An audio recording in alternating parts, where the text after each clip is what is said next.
Hey, I'm Dr. Lance Knob with the Denali Consulting and 4% Breakthrough Communities. And I'm here today with Dr. Lyneil Mitchell, great friend of mine, owner of Physio Gym, Wobbler 360. He's got a new product and a new book coming out. Welcome, Lyneil. Thanks for joining today. Listen, so many things to talk about, physical therapy and fitness coming together, right? You and I are so passionate about that. You've got a long and accomplished career treating, the most elite athletes, professional athletes, all the way down to everyday athletes. You've got the best credentials in physical therapy and fitness. You've got a new book coming out, Cracking the Athletic Code, and the subtitle, The Search for the Strong Angle. You've been talking a lot about it. You told me you're in the strong angle today. What the hell is the strong angle, and how can we all get there? So yeah, thanks for having me. This is awesome because this is really the first time that I'm getting to talk about this. So I'm super pumped. I've been talking to everybody about it, like you said, but I think my wife and my clients are getting sick of hearing about it right now. But the coolest part about it, and also the most frustrating part about it, that led to the kind of the big epiphany is this isn't something that I created, right? This isn't something because I've come up with a lot of different names for other things. Like I have this word ambikinetic that describes coordination. But the strong angle something was always there. It's always been there. It is the common denominator of all things wellness and performance, and it's in everybody's lives. And so is the weak angle.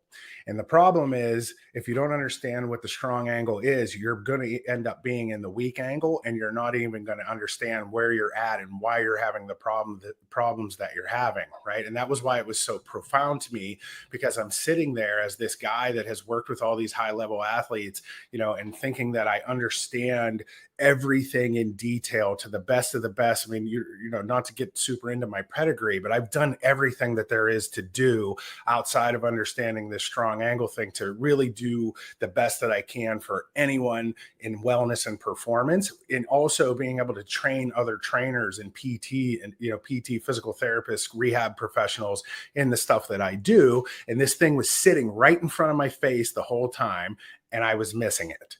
Right. And then one day I had this big aha moment. Right. But, first I want to kind of describe what I'm feeling like this is right now. Are you familiar with UFC at all? Yeah. Ultimate Fighting Championship.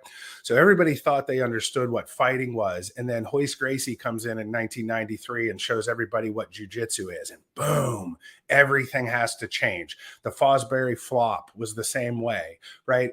And basically it was this strategy that could be used that was always there that people just didn't understand, right? And it ended up defying what everybody thinks. And we were just talking a little bit about artificial intelligence, and I would say Chat GPT is like this new thing, right? That we're seeing as this disruptive, innovative type of thing, right?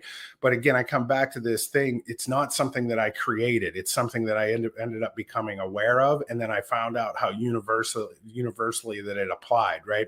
So at this point, I'm thinking that it actually might end up being a law, in this scenario, right? So, the question is, right, what is it, right? Yeah. It's really the key to self-actualization, right? It's really about aligning your self-image and your self-efficacy. It's about alignment, right? And one of my favorite quotes, is the Jordan Peterson quote: "Don't say things that make you weak." Right? Well, why? Well, because you want to feel strong and you want to feel confident, right?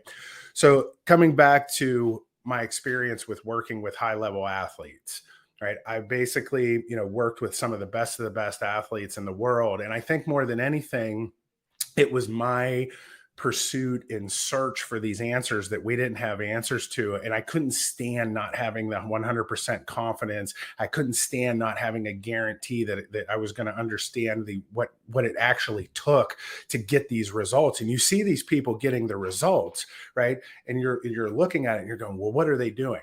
Well, my best, experience was just getting to stand next to these people and see how they lived, right? They lived a different lifestyle. And ultimately, the main thing is that they focused on wellness and performance as the number one priority in their lives, right? They were able to live this life that, it's almost like, you think of some type of different religion where you're, literally walking in and seeing the world in a different way and looking out at the, the secular world, and going, oh, whoa, they really do things a lot different. Us as athletes, we have to live in this, certain way.